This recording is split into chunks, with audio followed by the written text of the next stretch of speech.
I never imagined my night would shift so suddenly from quiet routine to a moment I would never forget.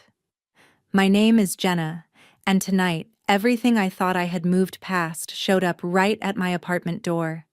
When I opened it, I found my parents standing there with the kind of exhausted expression people have when they finally realize a decision they once defended has come back to destroy everything. They told me that Camilla had sold the house without warning, drained what she could, and disappeared before anyone noticed something was wrong.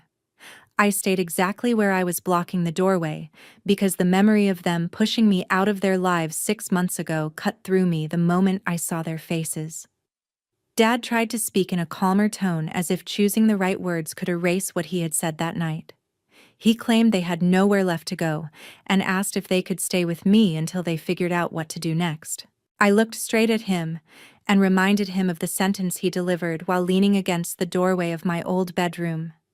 He smirked and said the words that echoed in my mind for months: "Figure it out."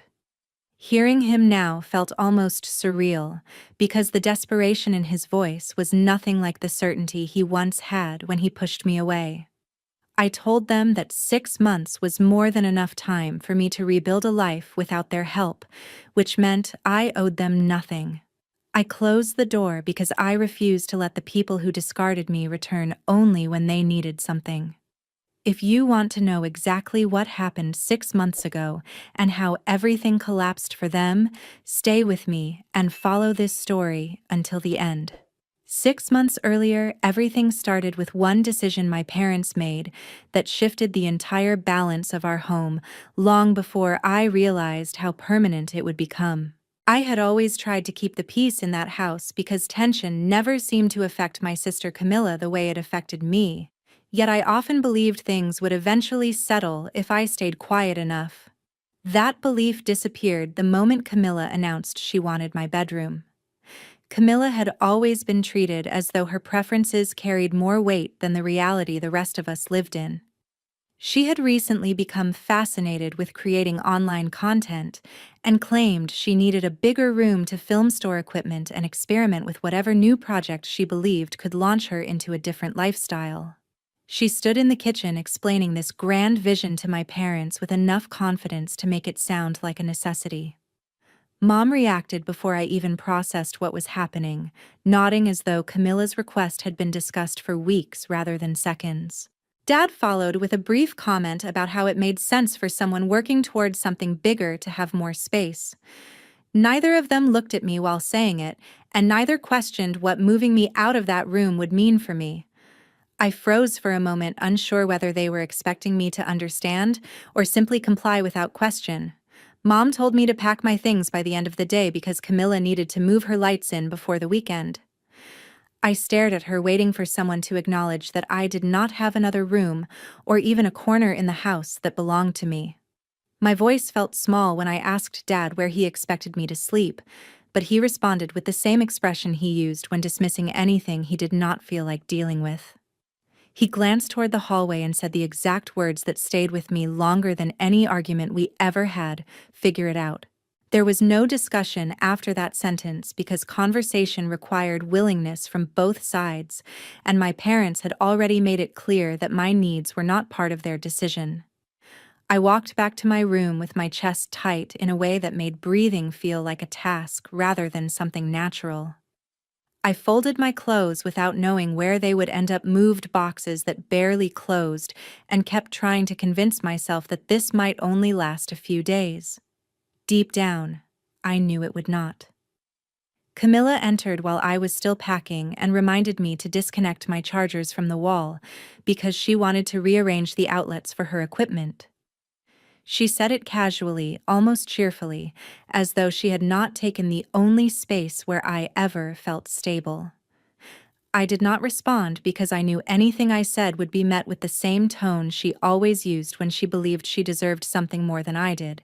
I carried my bags to the front door without a clear destination, feeling the weight of everything I had never said, pressing harder than the handles digging into my hands. My parents barely looked up as I left, and that silence told me more about my place in their lives than any argument could have. I stepped outside because staying would have meant accepting that my comfort was disposable, and I refused to become someone who believed that about herself. I closed the door behind me with the realization that nothing about this moment was temporary. I walked away from the house with no plan except taking the next step, unaware that the next 6 months would rewrite every part of my life in ways I never expected. That night, the city felt colder than usual. I had no destination in mind as I parked near the edge of my old neighborhood and watched the streetlights shimmer across the empty pavement.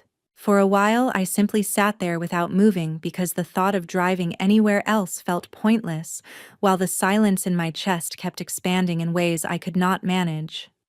The loneliness that filled the car made the air feel strangely heavy, and I tried to breathe evenly so I would not fall apart in a place that meant nothing to me anymore.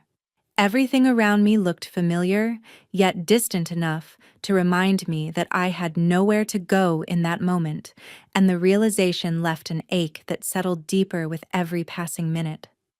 I scrolled through my contacts and hesitated because I could not think of anyone I trusted enough to reach out to while I was still trying to understand what had just happened. Eventually, I sent a few messages to people I used to talk to in school, although I already sensed that none of them would offer the kind of refuge I needed. The replies trickled in slowly, and each one sounded polite, but detached, as if I were nothing more than a delayed appointment someone hoped to reschedule indefinitely. Some said they were out of town. Others apologized for not being able to take in anyone so late, and their reasons, though understandable, sliced through whatever remained of my composure. I kept staring at the screen, long after the last response arrived, because I did not know what else to do except hold the phone tightly, as if the pressure alone could keep me together. When I finally forced myself to look away, the windows had begun to fog slightly from my uneven breaths. I wiped them with my sleeve before resting my forehead against the steering wheel while trying to convince myself that there had to be at least one person willing to hear my voice. That was when I remembered my friend Liam and how he had always carried a quiet sincerity that felt grounded, even when everything else shifted unpredictably. I had never relied on him for something this fragile, yet something in me believed he would not turn away if I told him I needed help. Calling him still required courage I did not feel, but I pressed the button anyway and listened to the ring echo through the car. He picked up before the second ring ended, and his tone softened immediately when he heard the tremor I could not hide.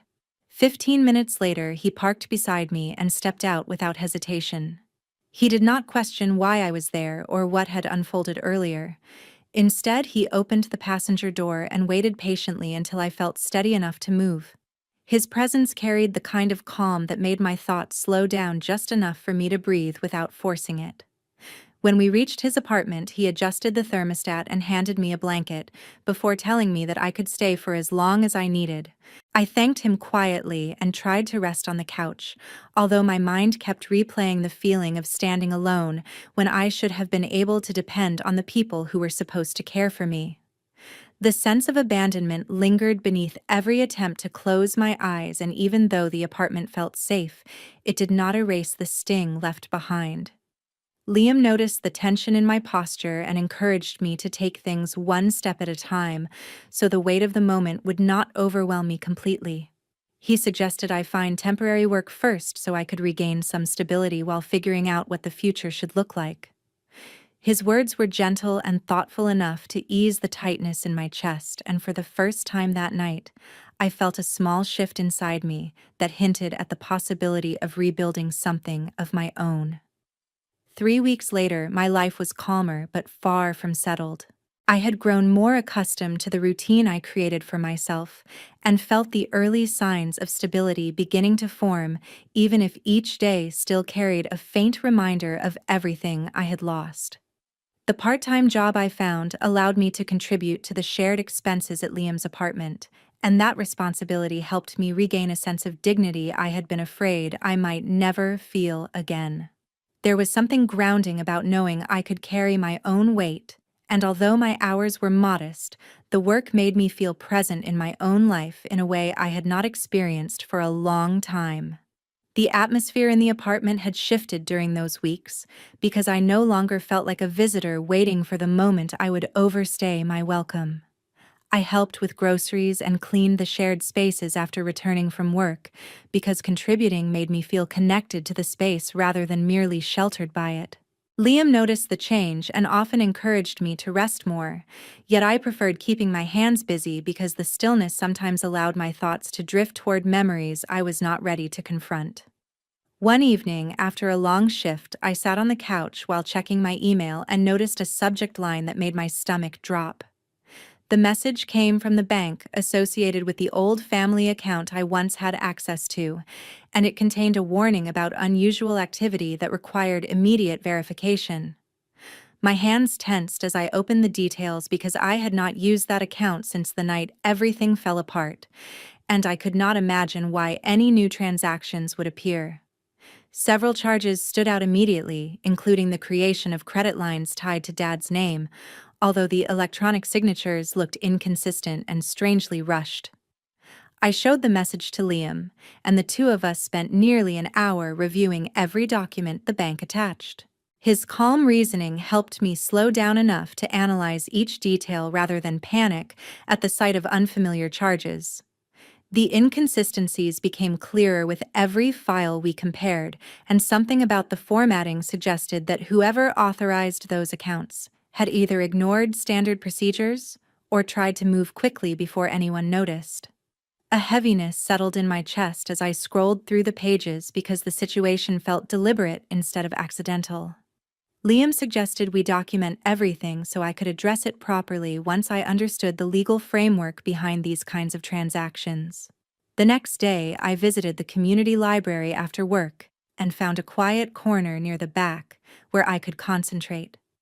I searched for information on signature verification, credit line authorization, and the process used to challenge fraudulent activity in family-linked accounts. The more I read, the more uneasy I felt because a pattern emerged that pointed toward manipulation rather than harmless oversight. Some of the examples described methods used to falsify digital signatures in ways that aligned too closely with the irregularities we noticed, and the resemblance made my pulse quicken. Late that afternoon, my phone vibrated with a message from Camilla, and her words were so abrupt that I stared at the screen for several seconds before fully processing them. She wrote only, "Don't talk about anything." The vagueness of the warning unsettled me because she rarely contacted me without a specific purpose, and the timing felt too precise to ignore. I tried reading it again in case I had misinterpreted the tone, yet the message remained sharp enough to confirm that something was undeniably wrong. As I walked back to the apartment under the fading light, a suspicion formed quietly in my thoughts and refused to loosen its grip. I had no proof that Camilla was connected to the suspicious transactions, but her sudden message made the possibility difficult to dismiss. I needed clarity before confronting her, and I promised myself I would gather every piece of information necessary to understand why those accounts had been tampered with and who truly stood behind the signatures that did not belong to the person they claimed to represent. A month later, the first real warning arrived in the mail. I had been sorting through the evening deliveries at Liam's apartment when I noticed an envelope forwarded from my old address, and the moment I saw the bank's logo on the corner, a chill swept through me that I could not explain. The letter contained a formal notice about an overdue mortgage payment connected to the family home, and the language they used made it clear that the issue had been ongoing for longer than I realized. My pulse quickened as I read each paragraph because it was no longer a matter of isolated credit irregularities. This warning suggested that something had been put in motion long before I discovered the suspicious transactions, and the weight of that realization settled heavily across my shoulders. I sat at the kitchen table for several minutes while attempting to process the implications. There was no reason for the mortgage to fall into delinquency unless someone had been withholding payments, redirecting funds, or manipulating the account in ways I had not yet uncovered. The uncertainty made it difficult to sit still, and after gathering the documents from the envelope, I returned to the community library to examine the files I had saved during my previous searches. The quiet atmosphere helped me focus, and shortly after logging into the public computer, I found the valuation records linked to the property. Several digital signatures stood out immediately, and although they were labeled under Dad's name, I recognized the same inconsistencies I had noted in the earlier credit files. The strokes were unnaturally smooth, the pressure patterns were uniform, and the timestamps suggested they had been executed within seconds of each other. My heart sank, because this pattern could not be dismissed as coincidence. Someone had been forging documents systematically, and the scale of the fabrication felt much larger than I initially assumed. I printed the relevant pages and placed them carefully into a folder before making my way to a small cafe nearby so I could review them without feeling rushed. Despite reading each line multiple times, the sense of unease continued to grow because the implications extended far beyond personal inconvenience. If the signatures had been used to authorize mortgage-related transactions, the consequences could involve foreclosure or a forced sale, neither of which could be undone easily. That evening, I visited Mom and Dad with the intention of warning them before the situation worsened. The conversation deteriorated quickly because they refused to believe that any of the documents could be forged. Mom insisted that I had misunderstood the bank's notice, and Dad dismissed everything as unnecessary worry, while assuring me that Camilla would never engage in anything questionable. Their refusal to consider the possibility left me rattled, because their denial did not match the severity of the evidence I had collected. The conversation ended abruptly, and I walked out of the house with an ache that tightened in my chest. Later that night, Camilla vanished from social media, and every message I sent remained unanswered. Her sudden absence felt deliberate rather than coincidental, as if she had anticipated the fallout before anyone else realized there was something to hide. The timing unsettled me deeply because she had never withdrawn so completely without an explanation, and I sensed that whatever had been set in motion was beginning to accelerate beyond my control. When I returned to the apartment, Liam listened carefully as I explained what happened. He urged me to document everything more thoroughly, because the situation involved potential charges related to identity misuse and falsified financial records. His calm reasoning helped stabilize my thoughts enough for me to focus, and I spent the rest of the night organizing the files into chronological order so the pattern of inconsistencies would be easier to demonstrate. By the time I finished sorting through the digital folders, it became clear that the issue extended into preliminary filings for a property sale. Each document pointed toward a coordinated effort to move the house toward liquidation, using signatures that the real account holder had never provided. The realization carried a weight that made the room feel smaller, and I understood that I was stepping into a situation far more dangerous than I had expected when I first noticed the unusual transactions. 6 weeks later, everything collapsed at once. I learned about the foreclosure notice when I returned to the neighborhood and saw a bright sticker plastered across the front door of the house where I had grown up, and the stark lettering confirmed that the property had been seized due to months of unpaid mortgage debt. The yard looked strangely abandoned, and the windows no longer resembled the place that once held every memory of my childhood. I stood on the walkway for a long moment while trying to grasp the reality that the home had moved past the point of rescue, and although I expected something to unravel eventually, I had not imagined that the collapse would arrive with such force. Mom and Dad were already outside when I approached, and their voices rose sharply as they argued over who had approved the documents that initiated the process. Mom insisted that she had never signed anything related to a sale, while Dad accused her of overlooking important notices, although neither of them realized that Camilla had forged both signatures to accelerate the transaction. Their confusion grew louder with each accusation, and the tension between them made the entire scene feel surreal, as if the truth had been scattered too far for either of them to reach. I stayed several steps away because there was nothing I could say that they were willing to hear. Every warning I had offered in the past had been dismissed, and standing closer would only invite another round of denial I no longer had the energy to endure. Their voices carried across the yard in a way that reminded me of every moment they had refused to acknowledge the seriousness of the situation, and although I felt a faint ache watching them unravel, I knew that stepping in would not change anything. Liam joined me a moment later and placed a quiet reassurance into the space between us by telling me that it was best to leave before their anger turned toward me. I appreciated the steadiness in his voice because the chaos unfolding near the porch was beginning to feel overwhelming, and I sensed that if I lingered any longer, I would be pulled into the storm they had created. He waited until I nodded before guiding me back toward the sidewalk so I could distance myself from the turmoil that had consumed the family home. As we walked past the corner of the street, police vehicles approached the property. The officers stepped out with files in hand while requesting information from Mom and Dad regarding irregularities found in the property transfer documents. Their posture suggested that the investigation had already progressed significantly, and the presence of law enforcement added a heavy finality to a situation that had begun as a quiet suspicion in my inbox weeks earlier.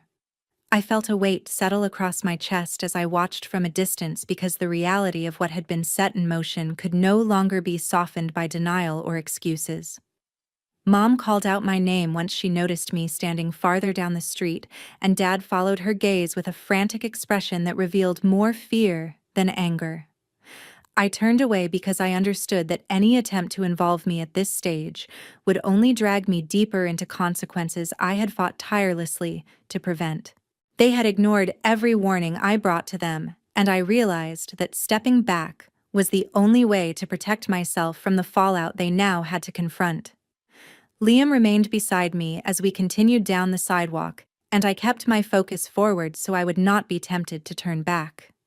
The investigation into the fraudulent transfer would determine what happened next, and although I carried a quiet sadness for everything that had been lost, I also recognized the importance of choosing distance over responsibility for actions that had never belonged to me. Now everything has come full circle. I realized that truth most clearly on a quiet morning when someone knocked on my apartment door with a hesitant rhythm that suggested fear rather than impatience. And the moment I opened it, I saw Mom and Dad standing together in a way I had never witnessed before. Their clothes looked worn from days of searching for temporary accommodations, and the exhaustion in their eyes made it clear that the foreclosure had pushed them far beyond anything they had prepared for. They explained that every rental agency had rejected their applications because their credit scores had been flagged as high risk after the fraud investigation began, and the situation left them with nowhere safe to go. Dad attempted to speak first, and his voice carried a forced calm that could not conceal the desperation beneath. He tried to appeal to the idea of family as though invoking a shared bond would erase the years of imbalance that shaped our relationship. He said that families should look after one another, and that difficult times required unity, but the words sounded strangely hollow, as if he no longer believed them himself. When he paused, expecting sympathy, I repeated the same phrase he once used on me when I begged for help. Figure it out. Those 3 words fell between us with a weight that signaled the end of every unspoken hope they still carried.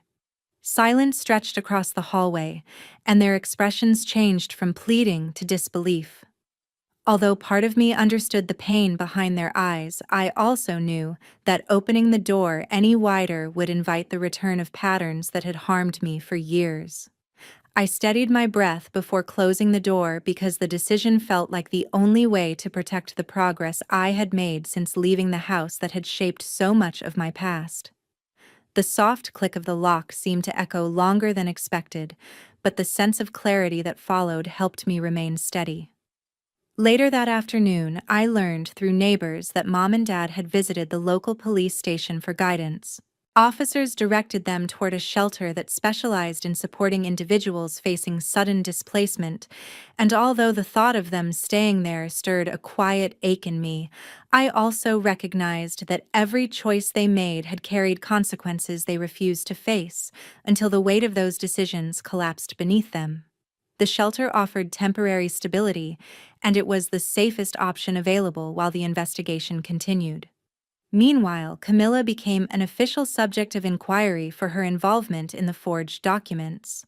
The authorities had traced several signatures across multiple filings, and the evidence indicated a pattern of deliberate falsification rather than an isolated mistake. Hearing that update left me with a complicated mix of disappointment and acceptance, because I had held on to a fragile hope that she might confront the truth earlier, yet even that hope had dissolved under the pressure of everything uncovered. Although I felt no satisfaction in her arrest, I understood that accountability had finally appeared in a form she could no longer avoid. That evening, Liam and I sat together at the small dining table in the apartment while discussing the future we wanted to create. He reminded me that moving forward required us to set boundaries strong enough to protect the life we were building, and the thought of shaping something stable without the shadow of old wounds brought a sense of calm I had not felt in years. We spoke quietly about the possibility of relocating to a quieter neighborhood, pursuing new work opportunities, and establishing routines that reflected who we were becoming rather than who we had been forced to be. His patience grounded me, and the warmth of his presence made it easier to see that distance from harmful relationships did not equal cruelty, but self-preservation. When the conversation ended, I stepped onto the balcony for fresh air, and the city lights flickered across the skyline like reminders of the paths I had taken to reach this moment. For the first time, the past no longer felt like a weight pressing against my spine. Instead, it felt like a door I had finally learned to close without looking back. Life looks different now, and thankfully, in the best possible way. I often think about how unfamiliar this piece would have felt a year earlier, yet it has now become the rhythm that carries me through each day, with a steadiness I once believed I would never experience. My world no longer revolves around anticipating the next conflict or bracing myself for the emotional eruptions that used to fill the house where I grew up. Instead, my life has expanded into something healthier, quieter, and guided by choices that belong entirely to me. My new job played a major role in that transformation. When I first started, I approached every task with a determination shaped by years of feeling unseen, and that determination slowly shifted into confidence as my responsibilities grew. After several months of consistent effort, I received a promotion that validated everything I had worked so hard to rebuild. The recognition felt meaningful, not because of the title, but because it proved I could shape a future without being weighed down by expectations that never served me. Each morning, I walk into the office with the calm assurance that I am building something stable, and that feeling has grounded me in ways I had not thought possible during the period when my life felt tangled in family chaos. Amid that stability, something even more significant happened. One evening, while we were preparing dinner together in the small kitchen of our apartment, Liam paused as if gathering courage for a moment he had been rehearsing alone. He asked me to marry him with a sincerity that softened every remaining corner of doubt in my heart, and the proposal felt warm rather than dramatic. There was no elaborate gesture, just honesty and affection, which made me realize that sharing a future with him felt like the most natural decision I could ever make. I said yes because he had shown me from the beginning what it meant to be loved, without conditions or manipulation. Meanwhile, the situation with Camilla reached a formal resolution. The court placed her on probation and ordered her to compensate Mom and Dad for the financial loss they suffered. The judgment acknowledged the harm she caused without tearing her life apart entirely, and although the outcome could not undo the damage, it at least established accountability. I observed the news from a distance, feeling neither vindictive nor forgiving, simply aware that the consequences had caught up in a way that reflected the truth. It was not my role to interfere, and for the first time I felt completely detached from the tangled loyalties that once dictated my every move. Mom and Dad continued living in the shelter as they worked through the financial obligations that grew heavier over time. Reports from distant relatives suggested that they struggled to adjust to the reality of reduced independence, yet they had little choice but to confront the results of the decisions they had ignored for too long. I no longer followed their situation closely because maintaining that distance allowed me to protect the quiet I had fought to create. The past remained a closed chapter, and keeping it closed became essential for my emotional well-being. With each passing day, I learned to release the idea that family bonds must be preserved at any cost.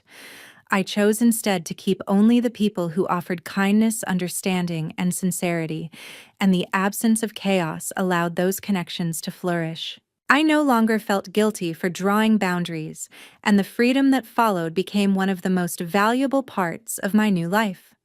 As I look ahead, I carry a simple truth with me. Family is not defined by blood or obligation, but by the people who choose to stay when everything around you is falling apart. Those who remain through the lowest moments are the ones who deserve a place in your future, and recognizing that has allowed me to walk forward with clarity rather than fear. The greatest lesson I have taken from this journey is that healing requires distance from the people who continually break the parts of you they refuse to acknowledge. Choosing yourself is not selfish but necessary when your stability depends on stepping away from harmful patterns. Life becomes far more meaningful when you surround yourself with those who respect your boundaries, support your growth, and treat you with the consistency you were denied for so long. Thank you for staying with me through this story, and for giving your time to a journey that demanded courage and honesty. If any part of my experience resonates with your own life, I would love to hear your thoughts. Share your perspective in the comments and let me know which moment spoke to you the most, because your voice adds meaning to every story told here.